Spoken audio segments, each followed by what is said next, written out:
The Center for Death and Society opened in 2005, and CDAS exists as the only death, dying, and dead body interdisciplinary studies center of its kind. The basics of my research involve the relationship of the dead body with technology. What I've been looking at specifically is how the cremation process, which produces a lot of heat, that heat can in fact be recaptured and recycled for local heating purposes and can be reused. I've been working at Haycombe Cemetery and Crematorium here in Bath, looking at their cremation equipment, which was installed in 2007. I wanted to get a better idea of how sophisticated, high-end crematorium equipment worked. The majority of people across the UK choose cremation as the method for final disposition for the deceased. It's about 73-74% annually. As such, it's very important to keep in mind that what the crematorium process produces is a kind of exhaust that needs to be monitored and made sure that it's clean and good for the environment. There's a legal regulatory requirement that all crematoria have to reduce their mercury emissions and other harmful emissions and have zero mercury emissions by 2020. The mercury that everyone's concerned about is coming from the fillings in people's teeth. It's the mercury amalgam that's been used over the years in dental fillings. As such, crematoria across the UK have to install new crematorium equipment that does the emissions filtering. You have to then cool the gas as it comes off of the cremation furnace area. The gas is cooled by a liquid, glycol, similar to what people have in their car for coolant. And it's at that point then that the liquid itself, that it's cooling it, can be funneled through to use for heating, say in a radiator and things like that. When we talk about heat capture, we talk about heat recycling from crematoria. It's a byproduct. It's occurring and it's possible because the emissions have to be filtered out. The exhaust has to be made cleaner.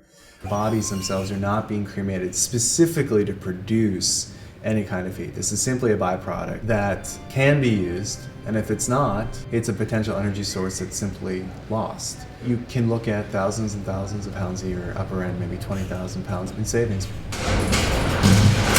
The research is interesting and it's important because of the broader concerns about ecology, the environment, what kind of things humans are doing to the environment.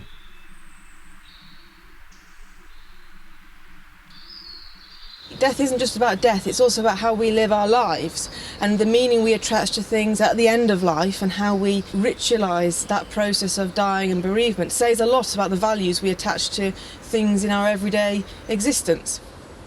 Cemeteries are important spaces. Knowing about how we handle death is important. My research typically involves going into a cemetery and actually speaking to people about what they actually wanted the site for.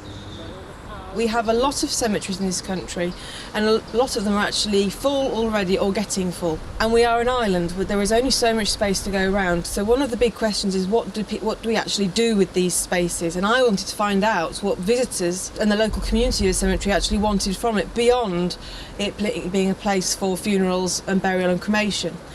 What I found in my research was that people actually have very differing expectations about what they want from a cemetery.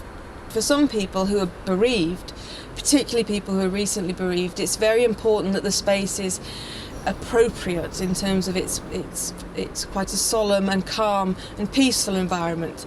For other people, however, they might want to use the cemetery as a green space, or so they might want to have a walk around there or go on their bike. For other people, it's a fantastic wildlife resource. In terms of what the research can do, it can feed into civic planning, it can feed into discussions about community space. In terms of where local authorities should be actually putting their resources and what they need to be prioritising for the future. There is a relationship that all of us have with death and dying. Some people have a more immediate relationship than others, but that there is a basic understanding this is something that everyone's going to have to think about or deal with at a certain point. It is a good idea to have people who are studying the social, political, cultural, anthropological, medical sides of what it is to live and die in the 21st century.